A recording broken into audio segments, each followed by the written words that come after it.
commencer cet exposé sur les communications interventriculaires. Donc, j'ai centré essentiellement l'exposé chirurgical sur le traitement des CIV chez le nourrisson. Pas que, mais presque que sur les nourrissons. Pourquoi? Parce que vous verrez dans les grandes databases que plus de 60% des fermetures de CIV concernent les nourrissons. Donc, le plan, évidemment, on va parler d'anatomie, des indications, le traitement chirurgical, les complications et les résultats. Et on parlera à la fin de quelques formes particulières de fermeture de CIV. Donc, en ce qui concerne l'anatomie du septum interventriculaire et de la localisation des différentes communications interventriculaires, donc je ne vais pas trop m'étendre parce que je sais que Julie Thomas va vous en parler un peu plus tard. Mais pour faire simple, donc il y a les CIV qu'on va appeler d'admission, d'inlet, ce sont elles qui vont être situées essentiellement sous la valve septale de la tricuspide. Vous allez avoir les CIV périmembraneuses. Alors, je vais vous montrer sur la diapositive suivante que les CIV réellement purement périmembraneuses, ça n'existe pas. Parce que le septum, la partie membraneuse du septum, c'est quelque chose qui est extrêmement petit. Donc, toutes les CIV membraneuses s'étendent vers une autre partie du septum. Soit la partie musculaire, soit vers l'inlet, soit vers la partie un peu plus haute, c'est-à-dire conoventriculaire. Enfin, vous avez donc l'ensemble des CIV musculaires qui représentent la plus grande surface de localisation possible au niveau du septum interventriculaire. Et enfin, les CIV dites hautes, qui regroupent un certain nombre de CIV, à savoir les CIV infundibulaires, conoventriculaires, avec des fois des distinguos qui sont difficiles à faire. Mais globalement, ce sont elles qui vont être situées à l'intérieur du Y de la trabécule septomarginale. Mais encore une fois, Julie vous en reparlera. Donc, ces schémas sont intéressants. Donc, c'est ce que je vous disais tout à l'heure, le septum membraneux, c'est quelque chose qui est extrêmement petit. Ça fait environ 2 mm de diamètre. C'est situé à l'aplomb de la commissure aortique, commissure coronaire droite non coronaire. Mais ces CIV purement périmembraneuses donc n'existent pas. Il y a toujours une extension vers une autre partie du septum pour que ces CIV soient en fait relativement larges et finalement parlantes.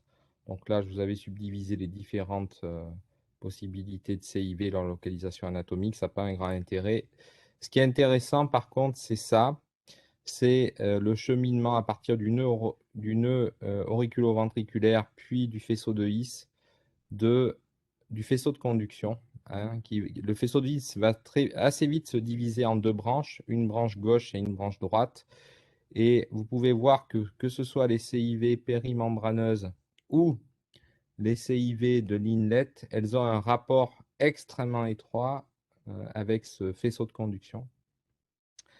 En ce qui concerne les CIV périmembraneuses, ça va être leurs bords inférieurs qui vont être en rapport immédiat avec ce tissu de conduction, alors que pour les CIV de l'inlet, ce sera leur bord supérieur qui sera en rapport très étroit avec ce faisceau de conduction. Donc, extrême prudence quand on ferme ces CIV.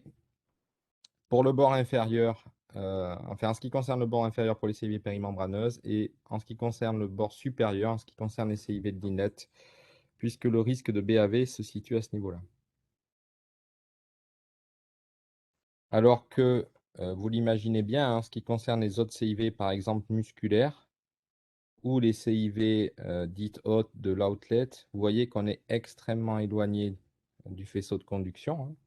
Ou alors, si on s'en rapproche, c'est extrêmement distal. Donc, le risque de BAV quand on ferme des CIV musculaires ou de l'outlet est quasi nul. De BAV de haut degré.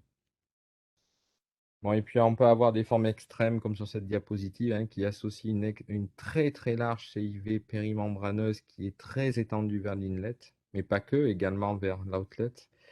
Et un certain nombre de CIV musculaires. Donc, on va parler de septum multiperforé, de cheese septum.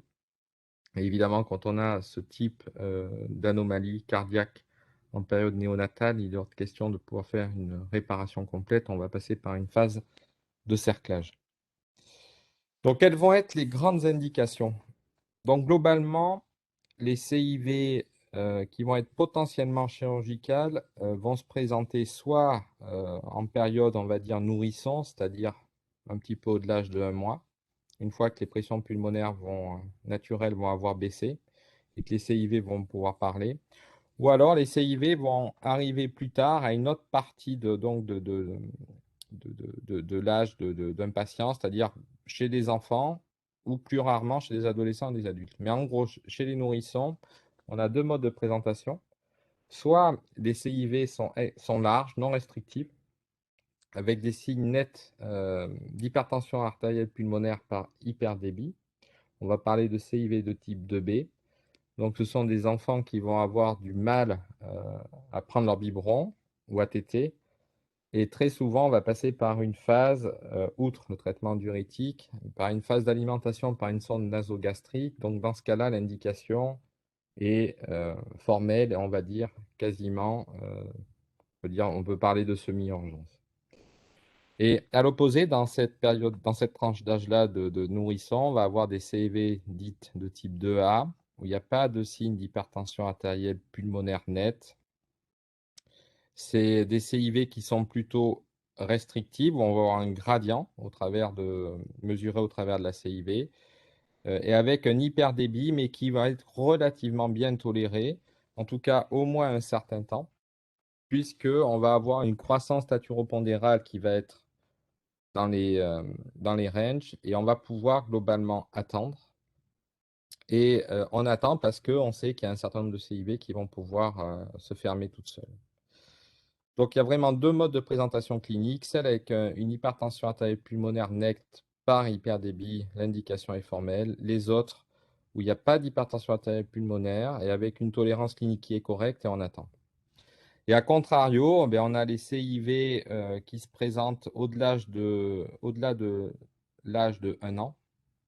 Donc, ça peut vraiment concerner des enfants, des ados, des adultes.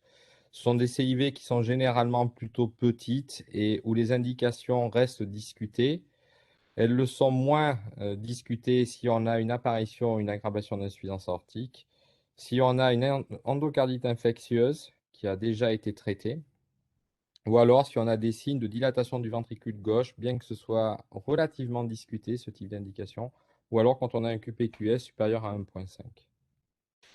Et ce que je vous montre là dans cette diapositive, c'est une étude qu'on a menée conjointement avec nos amis et collègues de Lyon. Ce sont les indications chirurgicales de fermeture de CIV, mais uniquement chez les adultes. Donc, vous voyez qu'il y avait 73 patients sur une durée de recueil de données d'une quinzaine d'années. Vous voyez que les indications pour la chirurgie, eh bien, c'est à peu près celles que je vous ai données précédemment, hein. C'est-à-dire qu'il y avait une fuite aortique associée à la CIV ou un QPQS qui était supérieur à 2. Ou alors il y avait des signes de dilatation du ventricule gauche. C'était des patients qui avaient déjà fait une endocardite sur leur CIV. Les autres indications étaient plutôt des CIV, mais qui étaient au second plan. Il y avait d'autres indications qui prenaient l'indication principale, je dirais. Alors, une fois que l'indication est posée, je reviens un peu au nourrisson. Quelle est la stratégie? Bien, la stratégie, dans un premier temps, c'est en général le traitement médical, hein, qui associe un traitement médicamenteux et une alimentation enrichie, jusqu'à arriver à une alimentation par sonde nasogastrique. Mais au bout d'un moment, il va falloir fermer cette CIV. Et très généralement, chez les nourrissons, c'est une fermeture qui se fait chirurgicalement sous circulation extracorporelle. Dans cette tranche d'âge-là, il y a une place qui est encore, je dirais, très faible pour le cathétérisme interventionnel pour différentes raisons.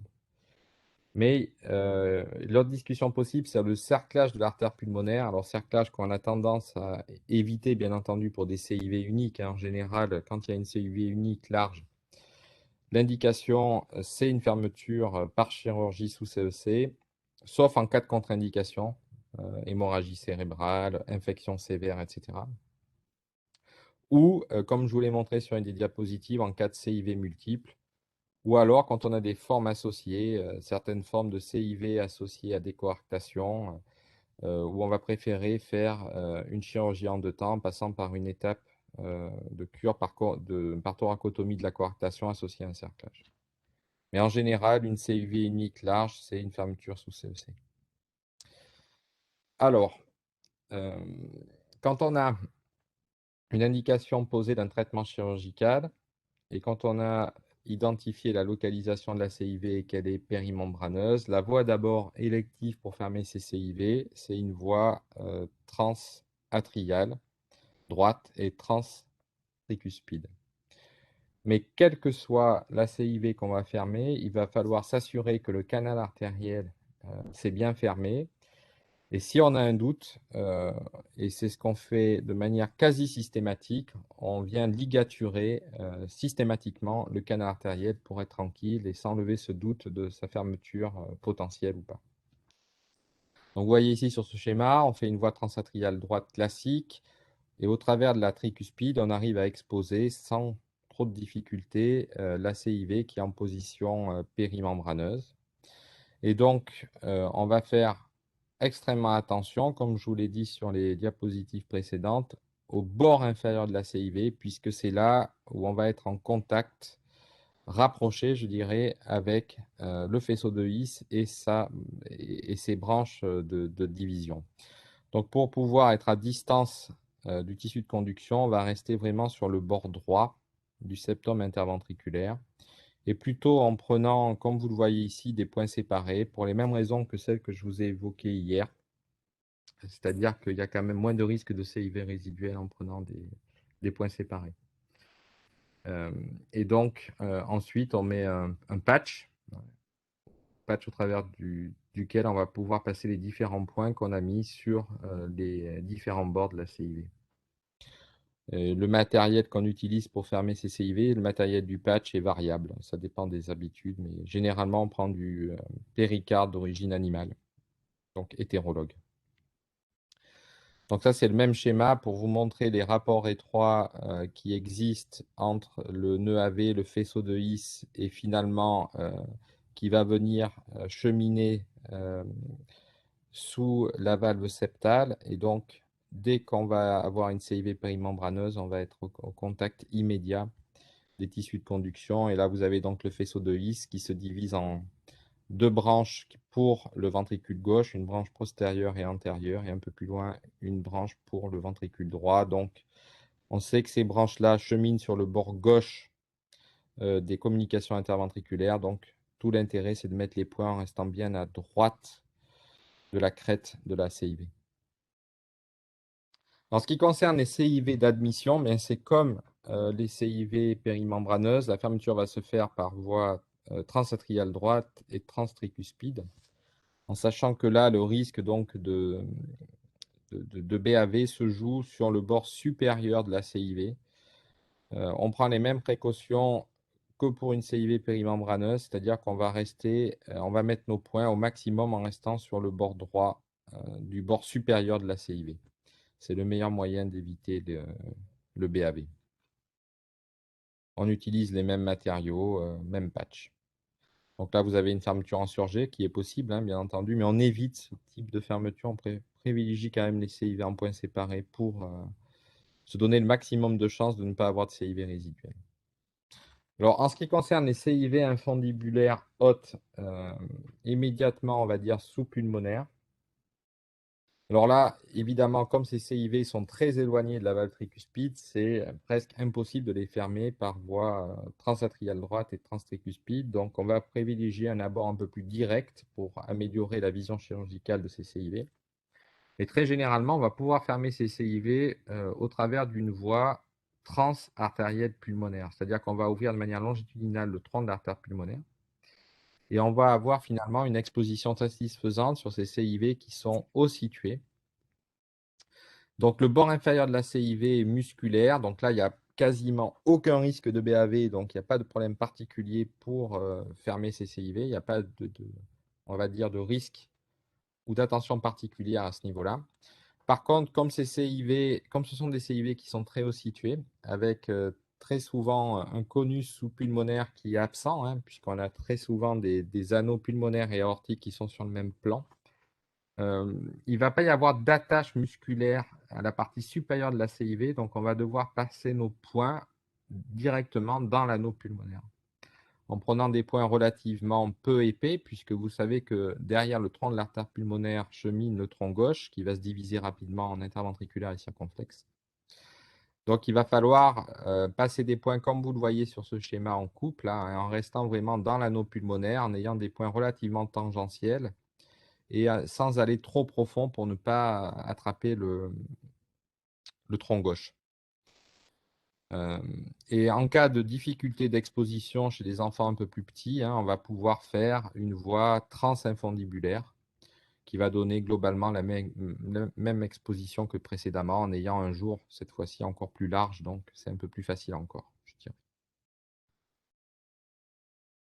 Donc ça, on fait ces voies-là pour fermer des CIV infundibulaires. Donc vous savez que ces CIV infundibulaires sont souvent, enfin en tout cas peuvent parfois être associés à des fuites valvulaires aortiques.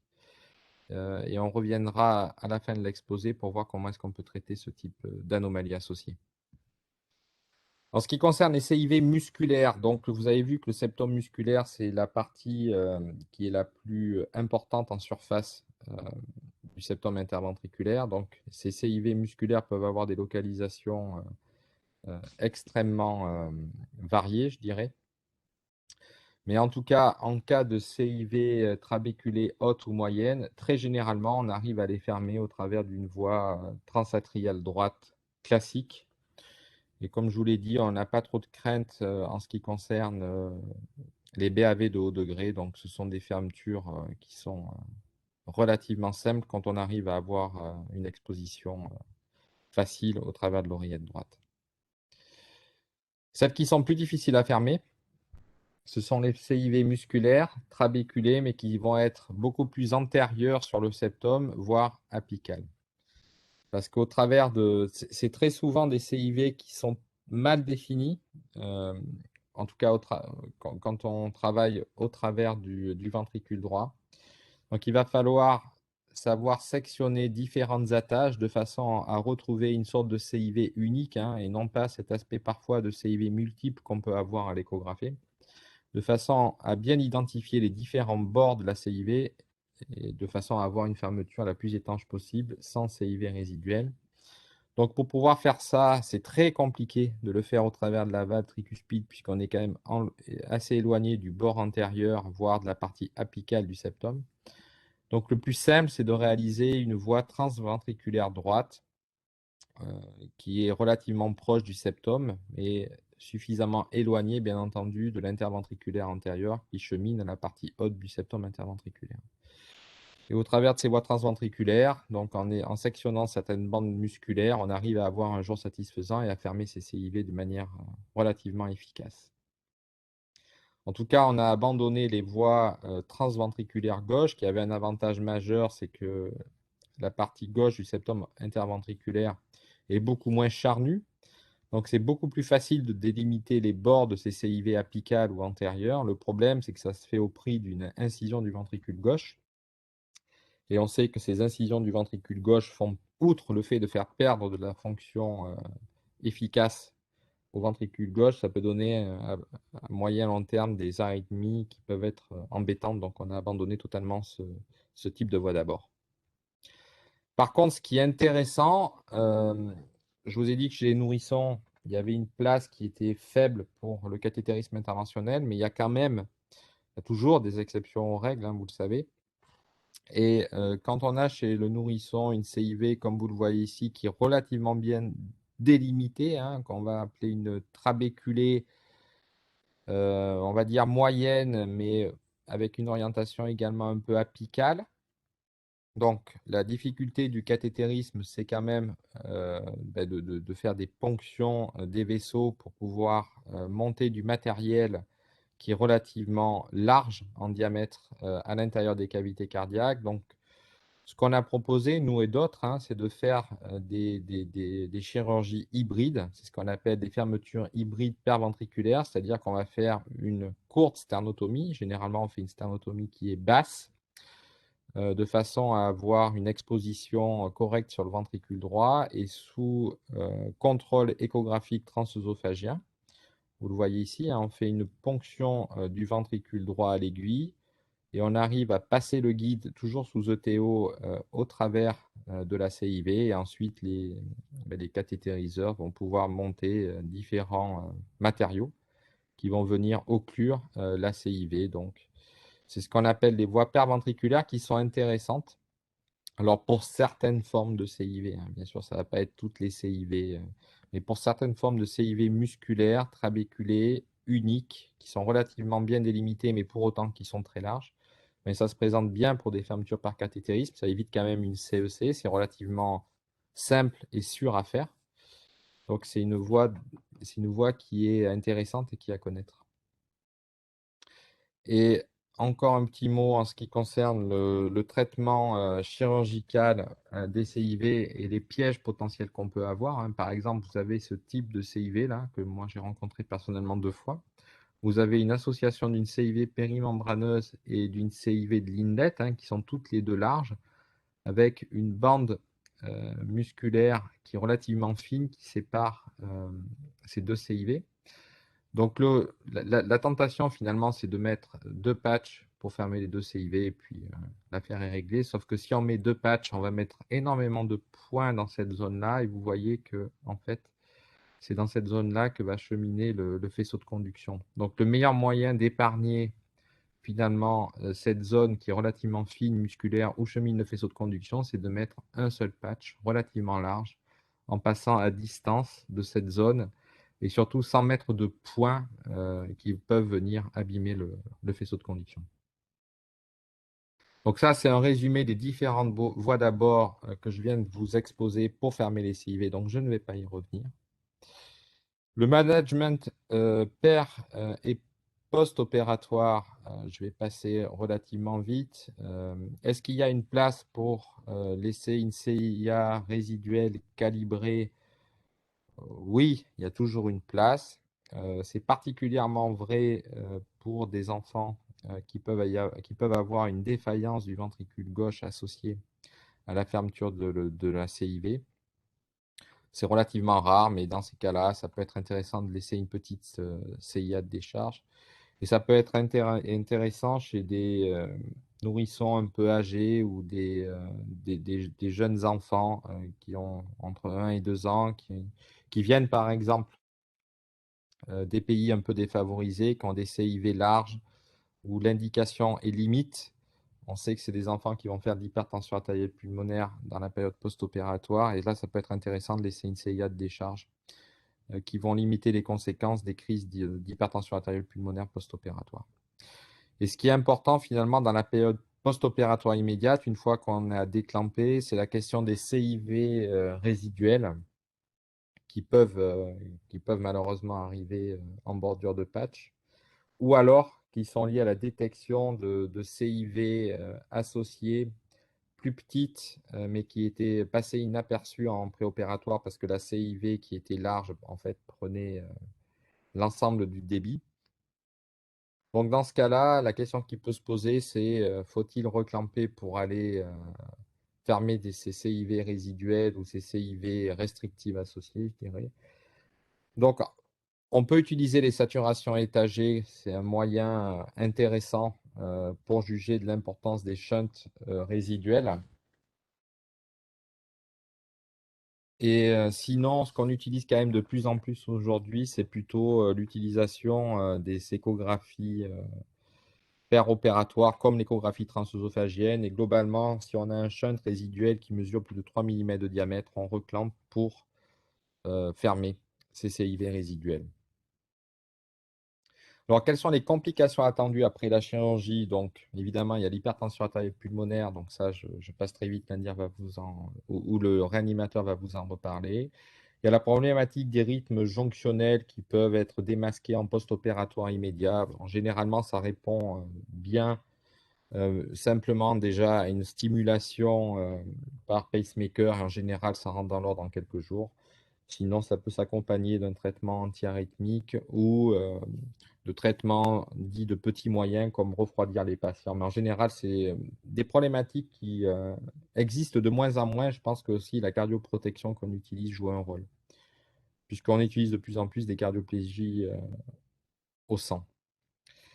Quels sont les risques spécifiques des fermetures de CIV? Donc, vous avez bien compris que toutes les CIV peuvent être accompagnées en post-opératoire de CIV résiduels, hein. Alors, le meilleur moyen de les éviter, c'est de les fermer en points séparés. Mais c'est particulièrement vrai pour les CIV musculaires trabéculés, hein. Pourquoi c'est vrai? Parce que très souvent, je vous l'ai montré sur les schémas, ces CIV ne sont pas très très bien délimités.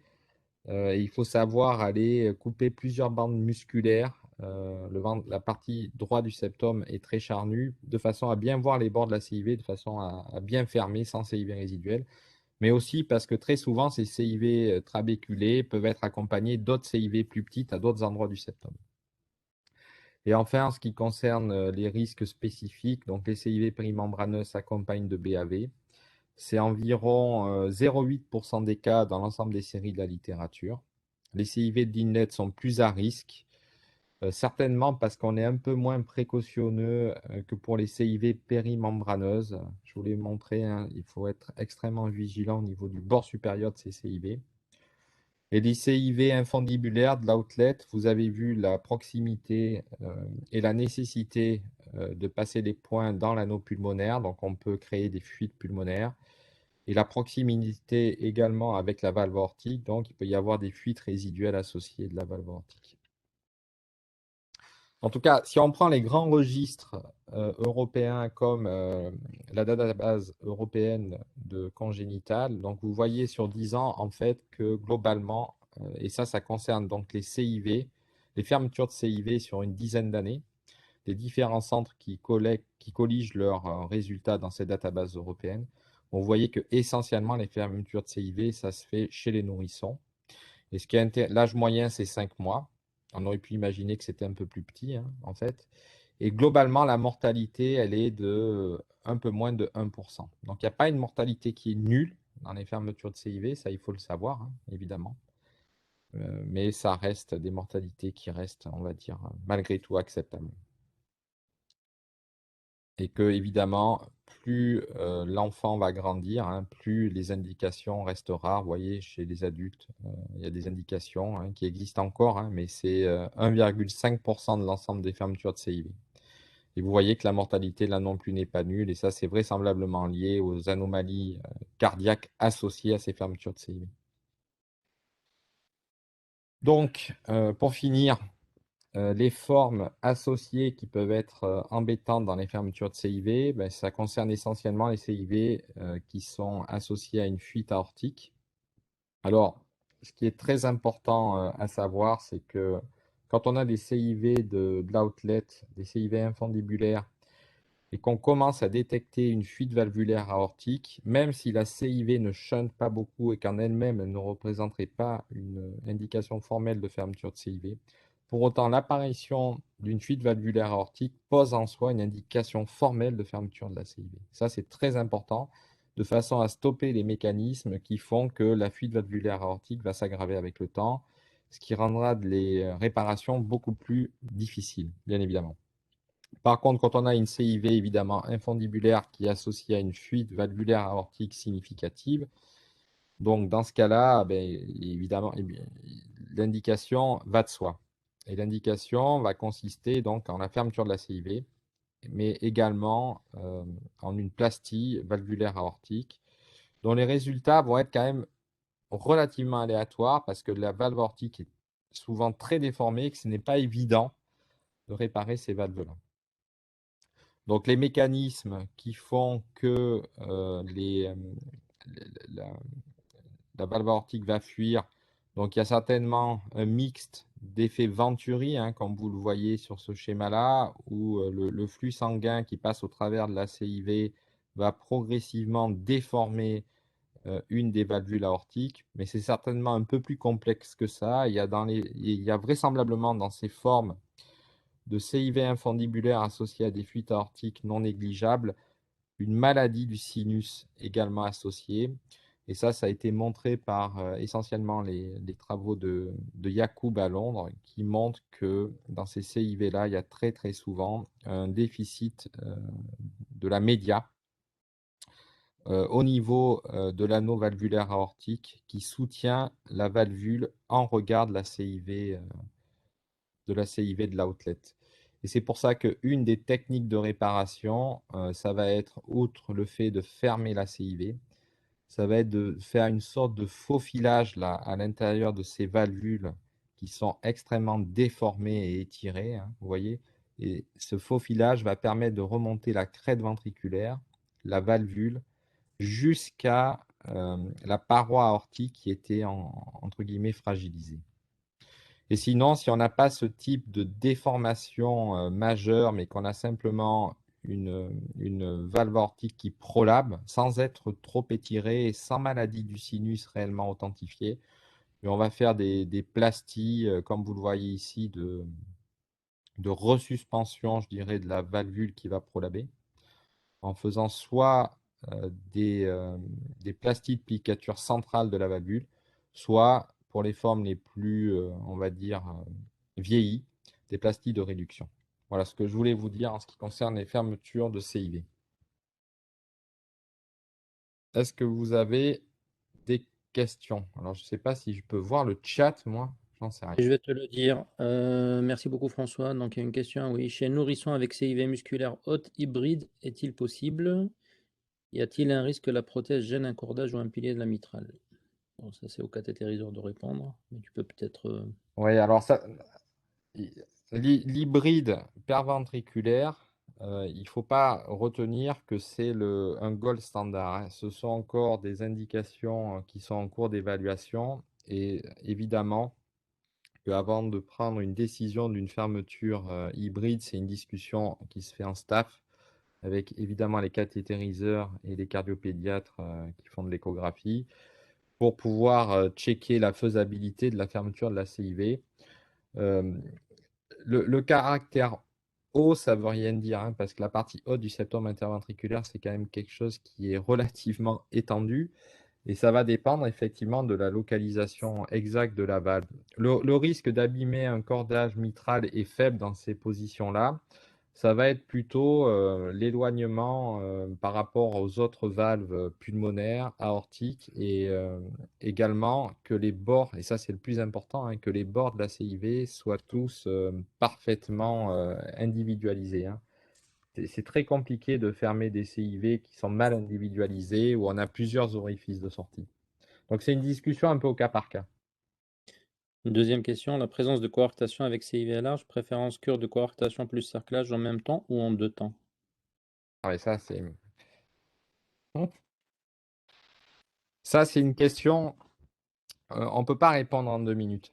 Ça dépend de plein de critères. Alors d'abord, ça dépend du type de coarctation, à savoir est-ce qu'il y a une hypoplasie de l'isthme ou pas, où se situe cette hypoplasie de l'isthme ou pas, à savoir est-ce qu'on va pouvoir faire une belle réparation par thoracotomie ou est-ce qu'il faut faire une sternotomie. Donc déjà, il y a un temps de réflexion au niveau de la coarctation en elle-même.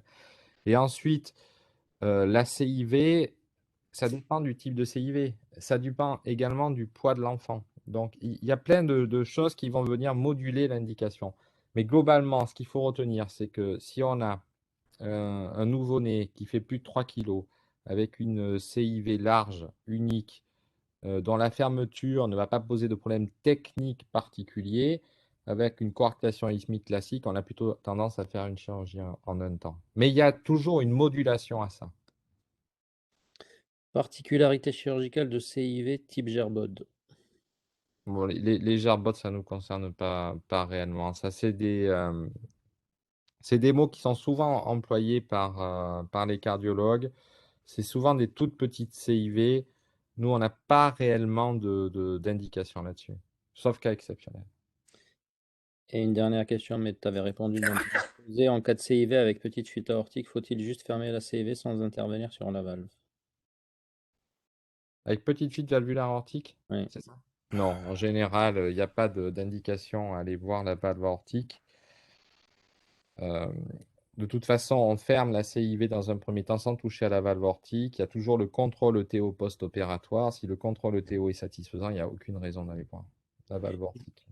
Et toujours dans le lobris, si on voit que la cusp est prolabée mais sans fuite, est-ce qu'on indique la fermeture ou on attend qu'il y ait fuite?